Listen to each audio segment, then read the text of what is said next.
እሺ ሰላም ሁሱ። እሺ ሰላም ጥያቄ መጠየቅ ይቻላል? ይቻላል። የእኔ ጥያቄ ቡሃሪ 1501 ላይ ያ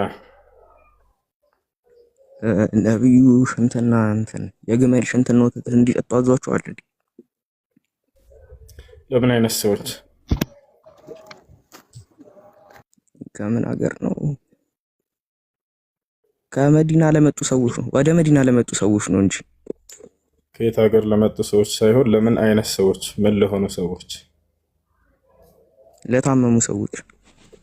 ጎበስ፣ ለታመሙ ሰዎች። ስለዚህ ለሆኑ ግለሰቦች እንጂ ለሁሉም ሰው እንዲህ ዛሬ ላይ ለምሳሌ መጠጣት ይቻላል ወይ? ግብር ሽንት በኢስላም መጠጣት አይቻልም። ግን ለታመመ ሰው እንደ መድኃኒትነት ነብዩ ሰለላሁ ዐለይሂ ወሰለም በተጠጡ ብለዋቸው ጠጡ ብሏቸዋል። ከዛ ሐዲሱ ላይ ምን ይላል? መጨረሻ ላይ ከህመማቸው ተፈወሱ አይደለ? እዚያው ነብይነታቸውን ያረጋግጣል። በዚያን ጊዜ በአሁን ጊዜ ራሱ አንተ አይምሮህን ሊቀበለው እንዳልቻለ እየጠየከኝ ነው። ነገር ግን ያ ነገር በዘመኑ ላሉ ሰዎች እንደ ፈውስ ሆኗቸዋል። ወዲያው ከህመማቸው ተፈውሰው ሄዱ። እነዚያ ሰዎች ምንም ሳይቆዩ ነብዩ ሰለላሁ ዐለይሂ ወሰለም ወዲያው ፈወሷቸው። በማን ተፈወሱ? ከዚያ ከህመማቸው በነብዩ ሰለላሁ ዐለይሂ ወሰለም። አሁን እርሱ ቅር ያለው ምንድን ነው? ከእንስሳት የወጣ ነገር ሽንት ነገር መሆኑ ነው። ከእንስሳት የወጣ ሽንት ወይንም ካካ ነገር መሆኑ ነውር ነው ብለህ ታምናለህ? ፈውስ ይገኝበታል ያ ነገር። እሱ ነውር ሊሆን ይችላል። የሚያድን ከሆነ ያን ያህል ቅሬታ የለብኝም። በጣም ጥሩ። አየህ አይደለ? ወዲያው ሐዲሱ ላይ ተፈወሱ እነዚያ ሰዎች ይላል። የንብን ምንድን ነው እንደ መድኃኒትነት የምንጠቀመው? ማር የንብ ካካ ነው አይደለ? ነው አይደለ? አዎ።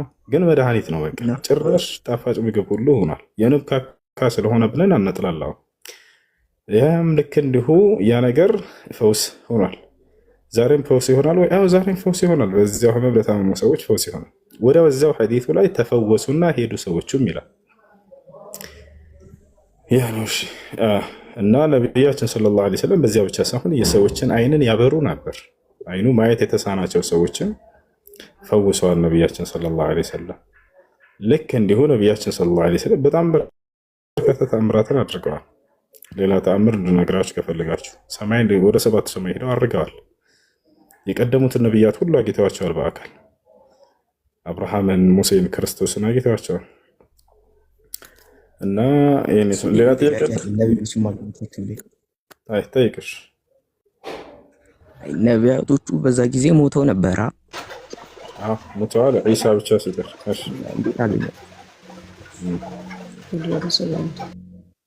እሺ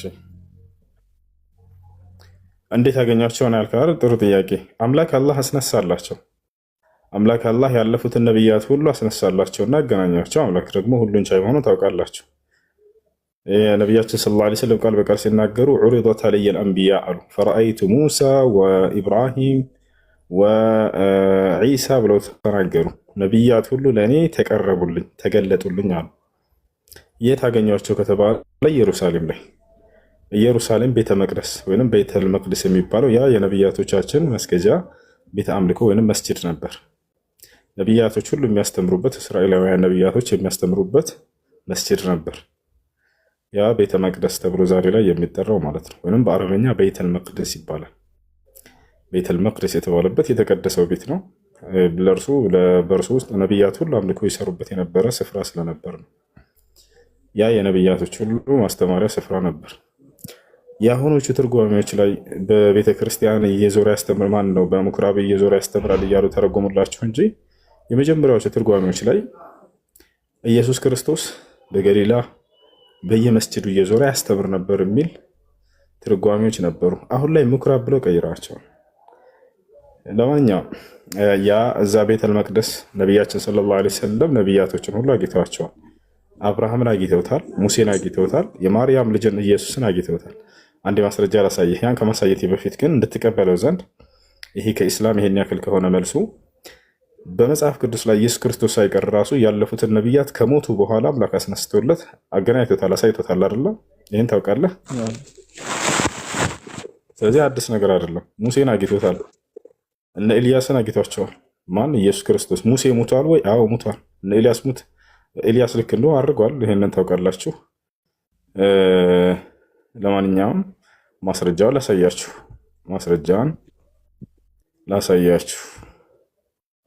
ነቢያችን ሰለላሁ ዐለይሂ ወሰለም አብርሃምን፣ ሙሴን፣ ክርስቶስን ሁሉ እንዳገኟቸው ተናግረዋል።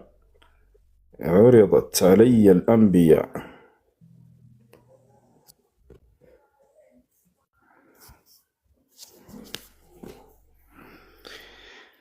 እሺ እና ወደ አማርኛ ልቀይርላችሁ። ምንጭን ማግኘት የፈለገ ሰው ያውና ሰሒህ ሙስሊም 167 ላይ ታገኝታላችሁ። ወደ አማርኛ እንቀይረው። ለናሙናነት ያክል ያገኟቸውን ነቢያቶች ነግረውናል። እዚህ ጋር ምን አሉ? ነቢያት ታዩኝ አሉ። ያ ማለት አምላክ ያሳያችሁ። ሙሴ ካያቸው መካከል ያውና ከዚያስ ሌላ ማንን አይተዋል ከተባለ የማርያምን ልጅ አየሁት። ያው ቃል በቃል የማርያምን ልጅ ኢየሱስን አየሁት፣ ሰላም በእርሱ ላይ ይሁንና አሉ ነቢያችን ሰለላሁ ዐለይሂ ወሰለም። አያችሁ፣ ሰላም በእርሱ ላይ ይሁንና የማርያምን ልጅ አየሁት አሉ።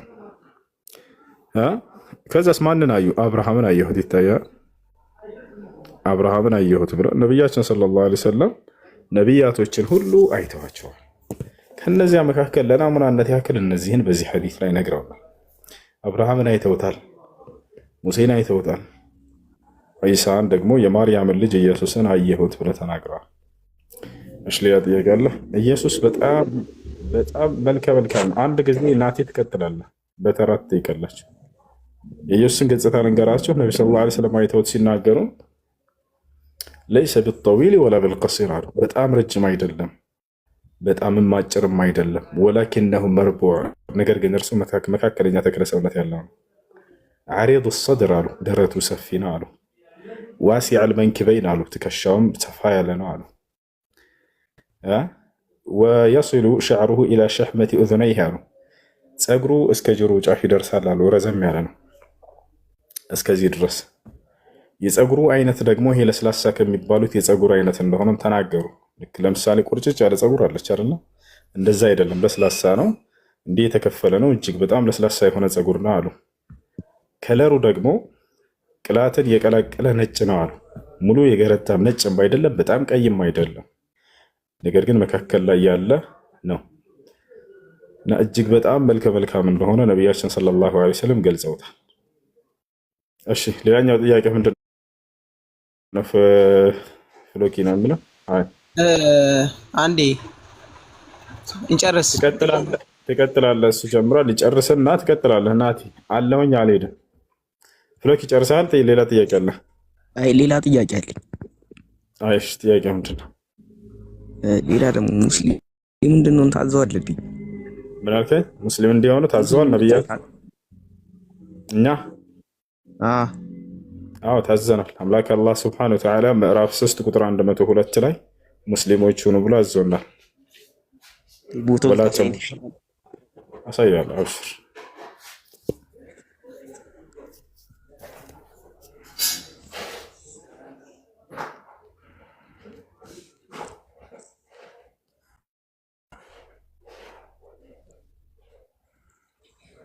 ያን 102 ላይ ምን ይላል? እናንተ ያመናችሁ ሆይ አላህን ተገቢውን መጠንቀቅን ተጠንቀቁት፣ እናንተም ሙስሊሞች ሆናችሁ እንጂ አትሞቱ ይላል። ልክ እንዲሁም ነቢያቶችም ያዙ ነበር ልጆቻቸውን። ለምሳሌ እዚህ ጋር ብንሄድ ያዕቆብ ለልጆቹ አደራ ልጆቼ ሙስሊሞች ሳትሆኑ እንዳትሞቱ ይላቸው ነበር። ያው እና እዚህ ጋር ምን ይላል? በእርሷም በሕግጋቲቱ ኢብራሂም ልጆችን አዘዘ፣ ያዕቆብም እንደዚሁ ልጆቹን አዘዘ። ልጆቼ ሆይ አላህ ለእናንተ ሃይማኖትን መረጠ፣ ስለዚህ እናንተ ሙስሊሞች ሆናችሁ እንጂ አትሙቱ አላቸው ይላል። ያዕቆብ ልጆቹን አደራ ሙስሊሞች ሆናችሁ እንጂ አትሙቱ አላቸው ይላል። የክርስቶስ ሐዋርያቶችም ቃል በቃል እኛ ሙስሊሞች ነን ብለው ተናግረዋል። ያና የማዕዱ ምዕራፍ ይላል። የማዕድ ምዕራፍ ማዕድ ምንድን ነው? እሱን እነግራቸዋለሁ፣ ግን አሁን ሐዋርያቶች የተናገሩትን ላሳያችሁ።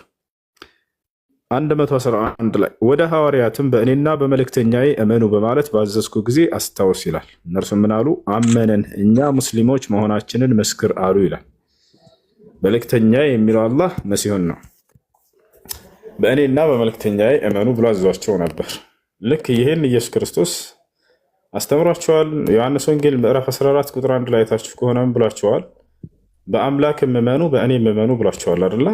ያውና አላህ ሱብሓነሁ ወተዓላ በእኔ በአምላካችሁ እመኑ በመልእክተኛዬ እመኑ ብዬ በመሲሁ በኩል አዝዣቸው ነበር ብሎ በቁርአን ላይ ተናገሩ። ታዲያ ሐዋርያቶች እነሆ አምነናል ሙስሊሞች ሆነናል አሉ። ሙስሊም ማለት በሰማይ ለሚገኘው ለአንዱ አምላክ ብቻ ታዛዦች፣ እርሱም ብቻ የምናመልክ ነን እያሉ እየተናገሩ ነው። እንደጠቃላይ ይህ ነው። ማዕድ ማለት ምን ማለት ነው? ይህን ንገራችሁ ወይንስ ጥያቄ ካላችሁ ትጠይቃላችሁ? ማዕድ የሚለው ከመስሉና አይሽቀጥ ነቢያቶች በሙሉ ሙስሊሞች ነበሩ። ነቢያቶች በሙሉ ሙስሊሞች ነበሩ። ሚሊዮን ቦታ ልትነግረኝ ትችላለህ? ራሴ ገብቼ ሊሆን ችግር የለውም ማሳያለሁ። በሱረቱል ማኢዳ ላይ አላህ ነቢያቶች ሙስሊሞች ነበሩ ብሎ ቃል በቃል ተነግሯል እዚያ ቦታ ላይ። እሺ ምዕራፍ 5 እዚሁ የማዕድ ምዕራፍ ላይ እናገኘዋለን። ነቢያቶች ሙስሊሞች እንደነበሩ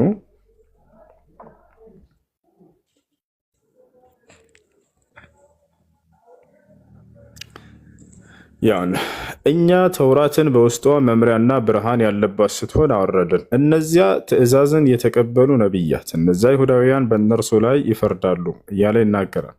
አለዚ ትእዛዝን የተቀበሉ የሚለው የአምላክን ትእዛዝ ተቀብለው በመኖራቸው ነው። በአረበኛው ቃል ላይ ያው ሙስሊሞች ብሎ ቃል በቃል ይናገራቸዋል። የሕክሙ ቢሃ በእርሷም ይፈርዳሉ አነቢዩን ነቢያቶች አለዚነ አስለሙ እነዚያ የታዘዙ ወይንም ሙስሊሞች የሆኑ ብሎ ነቢያቶች ሙስሊሞች መሆናቸውን ቃል በቃል ይናገራል። ይሄ ብቻ ሳይሆን ነቢያቶችን በተናጠል ብንወስድ ለምሳሌ ኖህ እኔ ሙስሊም ነኝ ብሎ ቃል በቃል ይናገራል። ልክ እንዲሁ በሱረት አልዕምራን ላይ ምዕራፍ 3 ቁጥር 67 ላይ አብርሃም ሙስሊም ነበር ይላል ቃል በቃል። እሱንም እንመልከት። ለምሳሌ አብርሃም ምን ነበር? 67 ያው ኢብራሂም ይሁዳዊም ክርስቲያንም አልነበረም፣ ግን ወደ ቀጥተኛው ሃይማኖት የተዘነበለ ሙስሊም ነበረ፣ ከአጋሪዎችም አልነበረም። ሰለሞን እኛ ሙስሊሞች ነን ብሎ ቃል በቃል ይናገራል። እሱንም እንመልከት። ወደ ዮሴፍ እንሄድ፣ ችግር የለውም። ዮሴፍ ቃል በቃል እኔ ሙስሊም ነኝ ብሎ ተናግሯል። አምላክ ያላህ ሆይ ሙስሊም አድርገህ እንጂ አትግደለኝ እያለ ሲናገር እናያለን። ያው ጌታዬ ሆይ አለ ዮሴፍ። ያው የዮሴፍ ምዕራፍ ይላል ጌታዬ ሆይ ከንግስና በእርግጥ ሰጠኸኝ፣ ከህልሞችን ፍች አስተማርከኝ። የሰማያትና የምድር ፈጣሪ ሆይ አንተ በቅርቢቱም በመጨረሻይቱም ዓለም ረዳቴ ነህ። ሙስሊም ሆኜ ግደለኝ፣ በመልካሞቹም አስጠጋኝ ይላል። ምን አለ? ሙስሊም ሆኜ ግደለኝ። እሺ ወደ ማን እንሄድ? ሰለሞን ጋር እንሄድ እስኪ። ሱለይማን ዓለይሂ ሰላም እጅግ በጣም ደግና መልካም የአምላክ መልእክተኛ ነው። ንጉስ ብቻ አልነበረም። አምላክ አላህ ሱብሓነሁ ወተዓላ ታሪኩን እዚህ ጋር ሲናገር በጣም ትገረማላችሁ። መጨረሻ ላይ ራሱ ሰለሞን ምን እንዳለ እንመልከት። እሺ እዚህ ጋር ስለ ሰለሞን እያወራ ነው። በመጣችም ጊዜ ይላል ንግስቲቱ ብልቂስ የምትባለዋ ከእርሷ ጋር የነበረውን ታሪክ እየተናገረ ነው። ወደ ሰለሞን እና ብሏት በመጣችም ጊዜ ዙፋንሽ እንደዚህ ነውን ተባለች። እርሱ ልክ እንደ እርሱ መሰለኝ አለች። ሱለይማንም ከእርሷ በፊት እውቀትን ተሰጠን ሙስሊሞችም ነበርን አለ። ያሰላም ያው ነቢያቶች ሙስሊሞች ነን እያሉ ይናገራሉ። ሁሉም ነቢያት በዚህ መልኩ ተነግሮላቸዋል። ይህን ይመስላል። እሺ ሌላ ጥያቄ አለ? አንዴ እኔ ልቀጥል። እሺ ቀጥል። የሆነ አንድ ነገር ብቻ አሁን አንድ ነገር ተናግሬ ላልፍ ነው ወደዛ ወደ ፖይንቴ ማለት ነው። ምን መናገር ፈልጌ ነበር? አሁን እኛ ክርስቲያኖች ማለት ነው ስለ ነቢያቶች ስንጠየቅ ከነሱ ከጻፉት መጽሐፍ ነው እንጂ የምናመጣ ከቁርአን አይደለም መረጃ የምናመጣ። ምክንያቱም ለምሳሌ ስለ ኢሳይያስ ስንጠየቅ ከኢሳይያስ መጽሐፍ ነው የምናመጣው እንጂ ከቁርአን ወይ ደግሞ ከመጽሐፍ ቅዱስ ላይ በፍጹም። እሺ ገባ አይደለም? እሺ አንተ ማምጣት ያለብህ እንደሱ ከሆነ በጣም ጥሩ። አንድ ጥያቄ መለስሽ ባጭሩ። አይ እኔ ወደዛ ይሄን ብዬ ልለፍ ነው ወደ ፖይንቴ ወደ ቅድሙ እኮ አይደለ። አሁን አንተ ባስቀመጥከው መስፈርት መሰረት ለምሳሌ እኛ ስለ ክርስቲያኖችን ብትጠይቁን ለምሳሌ ከየራሳቸው ከነቢያቶች መጽሐፍ እናመጣለን አልከን አይደል? አዎ ጎበዝ፣ እንደዛ ነው አልኩ። በጣም ጥሩ በጣም ጥሩ። እንደሱ ከሆነ ክርስትና ሃይማኖትን ተከተሉ ያለ አንድ ነብይ ስጠን። እኮ አሁን እኔ ስለመለስኩና አልመለስኩ እኔ ላይ አይደለም የተመሰረተ እምነቱ። እኔ ስላልመለስኩ ብቻ ትክክል አይደለም የለም ማለት አይደለም። ይሄን ማወቅ አለብህ። እኔ ላላቅ እችላለሁ፣ ላልማር እችላለሁ። አይ እሺ እሺ፣ በእነሱ መጽሐፍ ላይ አይሆንሽ። በሙሉ መጽሐፍ ቅዱስ ላይ ክርስትና ሃይማኖትን ተከተሉ ያለ አንድ የአምላክ አስተማሪ ይስጠን፣ ነብይ ይስጠን። በእነሱ መጽሐፍ ላይ አሁን ላላቅ እችላለሁ። እኔ እኮ ላላቅ እችላለሁ። እሺ በቃ እሺ፣ አዳም ቆይ የመጀመሪያውን ልመልስልህ። ቅድም ምን ብለኝ ነበረ? ኢየሱስ ክርስቶስ የአላህ ቃልና መንፈስ አይደለም ብለኝ ነበር። የአላህ ቃልና መንፈስ ደግሞ የእግዚአብሔር ልጅ ስለሚሆን አምላክ ነው መሆን አይደለም። አንድ ጊዜ ግን እሺ፣ አንድ ጊዜ ግን ላስቸግር። አንተን መጽሐፍ ታወጣልኛለህ? ባስቸግር የለኝም መጽሐፍ፣ ለዛ ነው። ታወጣልኛለህ? እሺ፣ ሱራ 171 አውጣልኝ። ሱራ ስንት ነው ያልከው? ሱራ 171 ሱራ 1 ሱረቱል ፋቲሃ እኮ አውጣልኝ። ምዕራፍ 4 ለማለት ፈልገህ ነው? አይ አውጣው፣ ችግር የለም። ሱራ 1 ሱረቱል ፋቲሃ ነው። 6 ቃል እንትን ነው ያልና፣ ቆይ ላሳየህ አንድ ጊዜ። ሱራ 1 ማለት ያው እና ይሄ ነው። ሱራ 1 ይታያል እዚህ ጋር። በአማርኛ ታደርግልኛለህ? ያው እሺ፣ ሱራ 1 እስከ 7 ቃል እንትን ነው፣ 7 አንቀጽ ብቻ ነው ያለው። ኦኬ እሺ እሺ። ሱራ 4 171 አውጣልኝ። እሺ እንደዛ ከሆነ እንደሱ ነው። ሱራ 4 171 ማለት ነው። ምክንያቱም ግን ኢየሱስ ክርስቶስ ያለ ቃልና መንፈስ አይደለም ብለኝ ስለነበር ያው እናሽ ያ 171 ወደዚህ ታረጋለ። እሺ እሺ ምን ይላል መሰለህ? ገስ ላይ ስላለ አደራ ወደዛ ስለአርግልኝ ስለማይታይ እናንተ የመጽሐፉ ሰዎች ሆይ በሃይማኖታቸው ወሰን አትለፉ፣ በአላህም ላይ እውነት ልጅ አትናገሩ። የማርያም ልጅ አልመሲህ ኢሳ የአላህ መልእክተኛ ወደ ማርያም የጣላት አለ ይሁን፣ ቃሉም ከእርሱ የሆነ መንፈስ ብቻ ነው። ምንድነው ምለው እዚህ ጋር? ቃሉም ከእርሱ የሆነ መንፈስ ብቻ ነው፣ ቃልና መንፈስ ነው ብዬ የነገርኩ እዚህ ጋር ነው ማለት ነው። ስለዚህ አንተ አሁን ያንተ አባባል አሁን እዚህ ጋር ይወድማል ማለት ነው። ከላይ ልጀምርልህ። ቆይ እሺ፣ እናንተ የመጽሐፉ ሰዎች ሆይ ቆይ ላምጣው። ቆይ አንዴ እሺ፣ ልጨርስ። አላነበብኩ በደንብ። ቆይ እያስረዳሁ። እሺ፣ በሃይማኖታችሁ ወሰን አትለፉ፣ በአላህም ላይ እውነት እንጂ አትናገሩ። የማርያም ልጅ አልመሲህ ኢሳ የአላህ መልእክተኛ ወደ ማርያም የጣላት ይሁን፣ ቃሉም ከእርሱ የሆነ መንፈስ ብቻ ነው፣ መንፈስና ቃል ብቻ ነው ብሎ ይናገራል። ስለዚህ አሁን ላስረዳ። ምንም ማስረዳ ቀጥታ አይደለም የምትቀበለው አንተ። በፈጣሪ ስም አልተረዳኸውም፣ ልንገርህ እያልኩ ነው። ለእኔ ደግሞ እድል ስጠኝና አዳምጠኝ። እሺ፣ ስለምን እያወራ እንደሆነ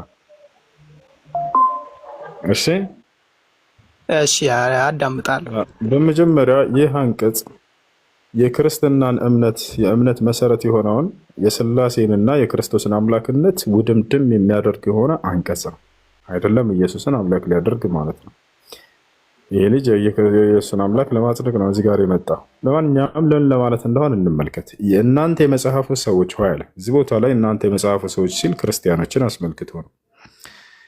ምክንያቱም የመጽሐፍ ባለቤት ነን፣ የነቢያት መጽሐፍ በእጃችን ላለ ስለሚሉ በሃይማኖታችሁ ወሰን አትለፉ በማለት ይጀምራል። ያው ወሰን አልፈሃል እያለህ እኮ ነው። ድንበር አልፈሃል ማለት እኛ ነው እንዴ? እናንተ ነው እንጂ ያመናችሁ ማን ነው ያመነው? ያመናችሁ እባክህ ያመናችሁ አይልም፣ የመጽሐፉ ሰዎች ነው የሚለው። በሃይማኖታችሁ ወሰን አትለፉ አለ።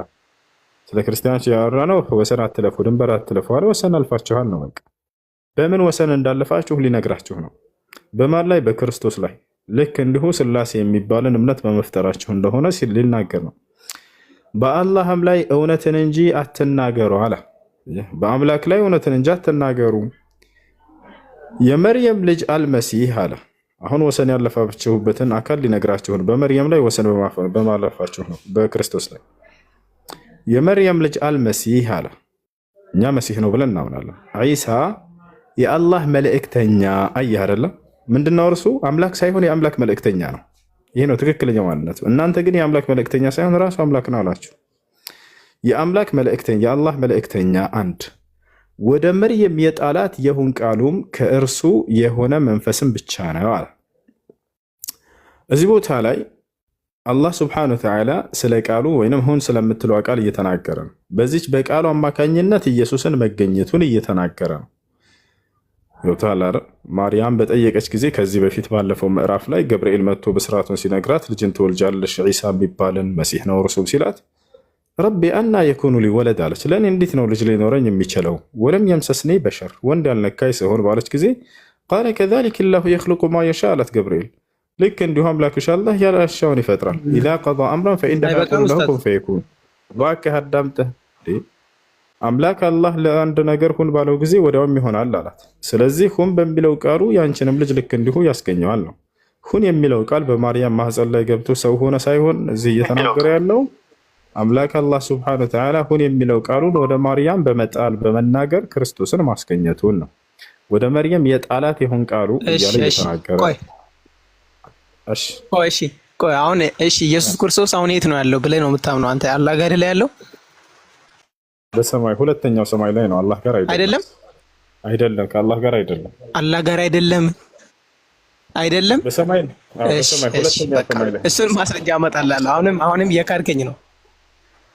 እንደዛም ይላል። እኔ አንድ ብቻ ተረዳህ። ቆይ ወደ እንሄዳለን። እሺ ይሄን ተረዳህ? አሁን ገባህ? ቃል የሚለው እዚህ አላህ ሱብሓነሁ ወተዓላ ሁን ስለሚለው ቃሉ እየተናገረ ነው። ገብቶሃል? ይሄ ብቻ ነው የሚለው እኮ ቃሉና መንፈስ ብቻ ነው ብሎ ተናገረና ወደ ራሳችን ደግሞ የጣላት ይሁን ቃሉ ይላል። የጣላት የሚለው ስለ ቃሉ እየተናገረ ነው። የጣላት የሚለው ስለዚህ እኮ የጣላት ይሁን ቃሉ አለና እኮ ይሁን ቃሉና መንፈስ ነው ይላል እኮ። ግን ብቻ ነው ለምን አለ ታዲያ? ብቻ ነው ትላላችሁ ማለት ነበረበት። ቃሉና መንፈስ ሳይሆን የጣላት አታዳምጥም እንዴ? ስህተት ቢሆን እሺ አታዳምጥም። ወደ ሚውት አድርግ እያልኩህ አይደለም። ስናገር አትደረብ፣ አዳምጥና በዚያ ላይ ሐሳብህን ስጥ፣ ችግር የለውም። ወደ መርየም የጣላት ይሁን ቃሉ ይላል። ወደ መርየም የጣላት ይሁን ቃሉ እያለ አላህ ሱብሓነሁ ወተዓላ ይናገራል። አሁን እየተናገረ ያለው መንፈስ ስለሚለው ደግሞ ላብራራለህ፣ ልንገርህ። ከእርሱ የሆነ መንፈስ ነው ይላል። አላህ ከፈጠራቸው መንፈሶች መካከል አንድ መንፈስ ነው ለማለት ነው። አላህ መንፈሶችን ፈጥሮ ቀድሞ አዘጋጅቶ ጨርሷል። ቶታል አረ ያ እሺ ወደ ቀጣይ ጥያቄ ልለፍሽ። አሁን ወደ ቀጣይ ሁሉም ተንቀሳቃሽ አካሎች፣ ሁሉም ተንቀሳቃሽ ነገሮች ከውሃ አይደል የተፈጠሩ በእናንተ? ያ ከውሃ ነው አይደል የተፈጠሩት? ያ እሺ መላእክት ከውሃ ነው የተፈጠሩት? ያ ማንኛውም ተንቀሳቃሽ ነገር ከውሃ ነው የተፈጠሩት። ሁሉም መሰረቱ ውሃ ነው። እሺ ሰይጣንም ከውሃ ነው የተፈጠረው? እሺ ማንኛውም ተንቀሳቃሽ ነገር ሁሉ እንትን አለ ከውሃ መሰረት አለ። ያ ማለት ግን ውሃ ብቻ ነው ለማለት አይደለም። ለምሳሌ ሰው ከአፈር ነው የተፈጠረው፣ ከአፈር ብቻ ነው ማለት አይደለም። ውሃ አለበት። መልአክ ከብርሃን። አሁን ደግሞ እኮ ደምድማል እኮ ኡስታዝ። አሁን ሁሉም ተንቀሳቃሽ ነገሮች ከውሃ ነው የተፈጠሩ ብለህ እኮ አሁን ደግሞ ውሃ ብቻ አይደለም። ውሃ ብቻ ማለት አይደለም ናቲ። ይኸውልህ ከውሃ ነው ሲባል ለመረዳት አይፈልግም። ምንድነው ማስረዳት መናገር የፈለግከው ምንድነው? ተናገር እስኪ ጨርስ እኮ ያስረዳኛ። ለምሳሌ አሁን ቅድም እሺ ሊጨርስ እሺ በቃ ሁሉም ተንቀሳቃሽ ነገሮች ከውሃ ነው የተፈጠረው ካልክ በኋላ አይ አሁን ደግሞ ከውሃ ብቻ እኮ አይደለም የተፈጠሩት። ለምሳሌ ሰው ከአፈር ነው አልክ። እንዴት ነው ኮንቴክስቱ እንዴት ይሄድላል? እስቲ አንተ ተናገር። አሁን አልገባብም። ሁሉም ነገር ከውሃ ነው ወይ የተፈጠረው? ተንቀሳቃሽ ነገር ሁሉ? አዎ ተንቀሳቃሽ ነገር ሁሉ ከውሃ ነው የተፈጠረው። ከውሃ ብቻ ብዬህ በነበር አዎ ሌላ ነገር መናገር አይቻልም። ገብቶሃል አይደል? ከውሃ ብቻ ተባለ። ነገር ግን ውሃ ብቻ አይደለም ብዬ ከዛ ላስረዳ ፈለግኩ። ገብቶሃል አይደል? ከውሃ ብቻ አይደለም። አደም ለምሳሌ የተፈጠረው ከምንድን ነው? ከውሃ ተፈጥሯል። ውሃ ብቻ ነው አላልኩህም። ገብቶሃል አይደል? ወላሁ አላህ በቁርአን ላይ ሲናገር ወሁወ ለዚ ኸለቀ ሚነል ማኢ በሸረን ይላል። ሰውን ከውሃ ነው የፈጠርኩት እያለ ይናገራል። ያ ማለት ውሃ የሌለው ማንኛውም ተንቀሳቃሽ ነገር የለም። ከውሃ ጋር የተያያዘ ነው ሁሉም። ገብቶሃል? ምክንያቱም አላህ በሱረቱ ኑር ላይ ወላሁ ኸለቀ ኩለ ዳበትን ሚን ማእ ይላል። ማንኛውንም ተንቀሳቃሽ ነገር ከውሃ ፈጠርኩት ይላል። ያ ማለት በሌላ ነገር የላቸውም ማለት እየተናገረ አይደለም። አደምን ስንመጣ ለምሳሌ ከአፈር እንደፈጠረ ተናግሯል። ያ አፈር ብቻውን ነው ወይ? አይደለም። ውሃም አለ። ገብቶሃል? ያ ውሃ ሲቀላቀል ጊዜ ምን ሰጥቶናል? ጭቃ ሰጥቶናል። ከዚያ በኋላ ሰው አድርጎ አላህ ሱብሓነሁ ወተዓላ ሰርቶታል። እሺ እሺ እሺ። አሁን ቆይ አሁንም ጥያቄ ያለኝ ቀጣይ ላይ ማለት ነው። ነቢዩ ሙሐመድ ከሌሎቹ ነቢያቶች የሚለይበት መንገድ በምንድን ነው? በአምስት ነገሮች ይለያሉ ብሎ ተናግሯል አይደል? አንደኛ ለዓለም የተላኩ ነው ብሎ ተናግሯል አይደል? እውነት ነው። እሺ ሌሎቹስ ለምንድን ነው የተላኩት ታዲያ? ለዓለም ከሆነ እሱ ብቻ። እነሱ ደግሞ ለየአካባቢያቸው። ኦኬ እሺ፣ እንደዛ ከሆነ ማለት ነው ለምሳሌ አዛኝ ነው ሩሩ ነው ብሎ ተናገራለህ አይደለም? እሺ ከቁርአን ልታሳየኝ ትችላለህ እንደዛ የሚል? ምን አዛኝና ሩህሩህ እንደሆነ እርሳቸው? አዎ አሳያለሁ። እሺ ሌላው ደግሞ ማለት ነው ልነግርህ የምፈልግ ነገር ምን መሰለህ? ስለ ነቢያቶች ትምህርት መጽሐፍ ስትጠየቁ ከነሱ መጽሐፍ ማምጣት አለባችሁ። ራሱም ስሙን ጠቅሶ እንደዛ የሚል ከሆነ በጣም አሪፍ። ስሙን እየጠቀሰ ነው አልኩኝ። እዚህ ጋር አላህ ሱብሓነሁ ወተዓላ ስለ ነብዩ ሰለላሁ ዐለይሂ ወሰለም ምን ይላል? ከጎሳችሁ የሆነ ችግራችሁ በእርሱ ላይ ጽኑ የሆነ በእናንተ እምነት ላይ የሚጓጓ በምእመናን ላይ ሩህሩህ አዛኝ የሆነ መልእክተኛ በእርግጥ መጣላችሁ ይላል። አዛኝና ሩህሩህ ነው የሚል አሳይ። ስሙን አልጠቀሰም። ስለ እርሳቸው መልእክተኛ ዘለቀ መልእክተኛ የሚለው ማንን ነው? ከእናንተ የሆነ መልእክተኛ ወደ እናንተ ላኩላችሁ የሚለው ማንን ነው? ወደኛ የተላከው መልእክተኛ ማን ነው? ኦኬ ስለዚህ ለኛ እሱ ነው ብለህ ነው አንተ እያሰብክ ያለህ። እሺ እንትና ቢሆን ደጃል ቢሆን እየተናገረ ያለ ስለ እርሳቸው ነው እንጂ። እሺ ደጃል ቢሆን ታረጋለህ። ችግራችሁ በእርሱ ላይ ያውና እየተናገረ ነው እኮ መጣላችሁ ይለናል። ወደኛ የተላከው መልእክተኛ የመጣው ማን ነው? ሙሴ ነው? ኢየሱስ ነው? አብርሃም ነው? ማን ነው? ነብዩ ሰለላሁ ዐለይሂ ወሰለም። እሺ እሺ ጎበዝ። እሺ አሁን ደግሞ ልድገመው አንድ ጊዜ። እሺ ምን አሊፍ ላም ሚም ማለት ትርጉሙን ታውቃለህ? ቁርአን ላይ አለ በተደጋጋሚ አሊፍ ላም ሚም የሚል ቁርአን ላይ የለም? አሊፍ ላም ሚም ምንድነው? የለም አለ ነው አለ እኮ። ምን ማለት ነው? ይቃል ምንድነው እሱ አሊፍ ላም ሚም የሚለው? እንዴ እኔማ ምን አውቃለሁ? አንተ ላይ እኮ እየጠየቅኩ እኮ ነው። አለ ብዬ አለ አልከኝ። ፊደል ይባላል። ፊደል ነው። ፊደል እኮ ምን ማለት ነው? እሺ እሱ እሺ ኤ ቢ ሲ ዲ ምን ማለት ነው እንዴ? ለምሳሌ እሺ ልመልስልሽ። እንደዛ ከሆነ ለምሳሌ አሁን ኤ ቢ ሲ ዲ ብዬ ከጻፍኩ ሆነ ለማስረዳት ከሆነ የሆነ መጽሐፍ ላይ ከጻፍኩ ፊደሉን ለምንድን ነው የጻፍኩ የሚል ኮንቴክስት መያዝ አለብኛ። ምንድን ነው ትርጉሙ? እነዚህ ምንድን ናቸው? ኤ ቢ ሲ ዲ ምንድን ናቸው? ፊደላት ናቸው። ፊደላት። በጣም ጥሩ። ስለዚህ ፊደላት እነዚህ ትርጉም አላቸው? ኤ ቢ ሲ ዲ ትርጉም አላቸው ወይ ማለት ምን ማለት ነው እኮ? ለምን መጽሐፉ ላይ ተጻፉታል ወይ ማለት ትርጉም አላቸው ወይ ማለት ነው? እሺ ልመልስልሽ እሱን። ኤቢሲዲ አሁን ከኤስ ከዜድ ኖርማል እንትና ላይ የምንጠቀማቸው ናቸው አይደለ? ስፔሊንግ ላይ የምንጠቀማቸው ናቸው። አንተ ግን አሁን እያልኩ ያለው ምን መሰለኝ፣ መጽሐፉ ላይ ከተጻፈ ኤቢሲዲ ተብሎ ከተጻፈ ምንድነው ትርጉም የሚሰጠው? እዛ ላይ ምን ያደርጋል? ከዛ ላይ እሺ በቃ ምን ያደርጋል? አላማው ምንድነው? ትክክለኛ ጥያቄ ነው። እሺ እንግዲህ ቁርአን ነቢያችን ሰለላሁ ዐለይሂ ወሰለም በዘመናቸው ለነበሩ ሰዎች ከተሰጣቸው የሆነ ድንቅ ተአምር ነበር።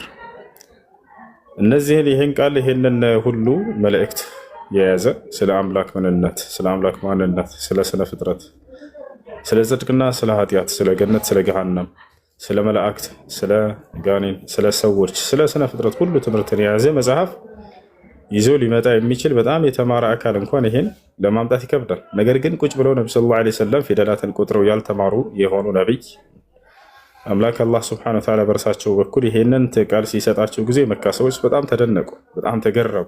ለእነርሱ ድንቅ ተአምር ሆነባቸው። በእኛ መካከል ቁጭ ብሎ እንዳልተማረ እናውቃለን አሉ። ልጨርስ። ታዲያ ይህ ሰው እንዴት ይሄን ቃል ሊናገር ቻለ? ከወዴትስ ነው ያመጣው? እያሉ በጣም ይደነቁና ይገረሙባቸው ነበር። በዚህ ጊዜ ይህ ያቃታችሁና ከባድ የሆነባችሁ በእናንተ ላይ ድንቅ ተአምር የሆነባችሁ ከምታውቋቸው ከራሳቸው ፊደላቶች የተውጣጣ የሆነ እንጂ ሌላ አይደለም የሚለው መልእክት ለማሳየት ገና ሲጀምር አሊፍ ላም ሚም አለ። ከነዚህ ትርጉሙን ታውቀዋለህ አንተ? ለመግለጽ ነው። ትርጉሙን ታውቀዋለህ? የምን የአሊፍ ላም የሚል ትርጉም አታውቀውም አይደለም? ምንድናቸው እነሱ? ፊደላት ናቸው። ፊደል ትርጉም አለው። ኤቢሲዲ ማለት ነው ማለት ነው። ለምን ዛሬ እሺ ልመልስልሽ ነገርኩህ እኮ ዘለቀ። አንተ እንዳልክ አይደለም ደግሞ የሚያስቀምጡት ሲፈስሩት እንደዛ ነው የሚያስቀምጡት። እና ሳይኝ ትልቁ ላይ ነህ ተፍሲሮችን ክፈትልኝ ማለት ኦኬ። አሁን መክፈት አልችልም። እሺ ክፈትልኝ። እሺ አንተ በሱ ፈስርልኝ። ምን ላይ ልፍህ ላውጣልህ? በእንትና ነው በሚፈሰረው እናንተ ቁርአን በማን ተፍሲር ላይ? በፈለከው በሁለቱም ምን ሻያቸው እንደዚህ ክፈትልኝ። የምር ፈልጌ ነው። አንተ ካንተ ጋር አይገናኝም። አንተ ስታመጣ ጊዜ እናወራለን። ችግር የለውም። ስታመጣ ጊዜ እኮ ማለት እኔ ስላልያዝኩ እኮ አንተ ተባበረኝ። የተጫንከውን ነገር ይዘህ መምጣት ነበረብህ። ጭራሽ ነው ነው። ግን አንተ እስካሁን መጽሐፍ እየከፈትክ ነበር። ምን ችግር አለ? እኔ ላይ ብቻ ሲሆን ዝም የምትለው የቱ ጋር ልክፈትልህ አልኩህ እኮ። ይሄ ፊደል ነው አልኩህ እኮ። ማንም ሰው መጥቶ ይሄ ነው ትርጉሙ ምናምን ብሎ ቢናገሩ እኮ የትኛው ተፍሲር አለ አይደል? የትኛው ነው? ስንት ተፍሲሮች አላችሁ? ተቺ እናንተ ሁለት አይደለም? የተነገረህን ይዘህ ስትመጣ ጊዜ ያወጣልሃለሁ። ችግር የለውም። የምትፈልገውን ሂድና ቪዲዮችን መለስ ብለህ አዳምጥና ይዘህና ትገባለህ። የዛን አሁን ደግሞ አንተን ጠይቀህሽ እኮ ነው የቃላት እንትኖችን አንድ አንዴ ለምንድን ነው ቆይ ወደ ሌላ ለምትገባው ታዲያ? እሱ ለምንድን ነው አንተ አሁን ያልከኝ? እሱ ላይ ምን ብሎ ያስቀምጥ? ማስረጃ አለ ስለሌለ ማስረጃ እኮ ካለ አሳየንሽ። ክፈትና መጣወሽ አግዘኝ። እሺ እስከዛ ድረስ ነው ና እኮ እንዳወጣለህ ነው ላግዝ ያልኩህ ስትሰጠኝ ጊዜ። እስከዛ ድረስ እችን እስኪ አንዴ ተርጉምልን። ታውቃታለህ? ለምንድን ነው ወደ ሌላ የምገባ? እኔ ሳጨርስ ወደ ሌላ አልገባም። እስከምታመጣ ድረስ ነው። በቃ ወርጄ ላምጣ። እና አትወርድም እንዳበዛው እንዳተመልጠን ይዤ እመጣለሁ። ምክንያቱም ወይ ስጠኝ ወይ ክፈትልኝ ወይ ደግሞ ወርጄ ላምጣ። አይ በቃ እሺ ይዘና እሺ ሄድሽ። እሺ ጥያቄ አለ ካለ ረህመቱላህ ወአለይኩም ሰላም ወራህመቱላሂ ወበረካቱ። ሌላ እሱ ዳኝ አልሐምዱሊላህ አለው። እኔ ጥያቄ ምናምን ኖሮኝ ሳይሆን ብዙ አሁን በዚህ ነገር መነጋገር ሙናቀሻ ማድረግ የሚፈልጉ ሰዎች ነበሩና አንተም ጋር ሳላህም ጋር ኢምራንም ጋር ለመግባት እድሉን አላገኝም። በራሴ ስልክ እንዲገቡ ፈልጌ ማለት ነው። ይሄንን እድል እንዴት ነው ማግኘት የምችለው? ለምሳሌ አሁን ወይ ከሰዓት ቢሆን አሁን ጠዋት ብዙ ሰው ስላልነበረ ገብቻለሁ። በኋላ እንዴት አድርጌ ልግባና ከነሱ ጋር እንድትወያዩ ማድረግ እችላለሁ የሚለውን ነገር ለመጠየቅ ነው። በተመቸ ሰዓት ይዛቸውና በየትኛውም ስፍራ ላይ ኢንሻአላህ አላህ ወፍቆ ከሆነ ታገኛለህ። እኮ እንትን እኮ ገስት ልካለሁ አትልም? ግን በቃ ለረጅም ሰዓት ስፔስ ምናምን አታስገቡኝ ወደ ውስጥ ማለት ነው። እነሱ ደግሞ በቃ አድሚኖቻቸው ያው ያስገቡት ነግሬያቸዋለሁ። አድሚኖች ሌላ ጥያቄ አለ? በቃ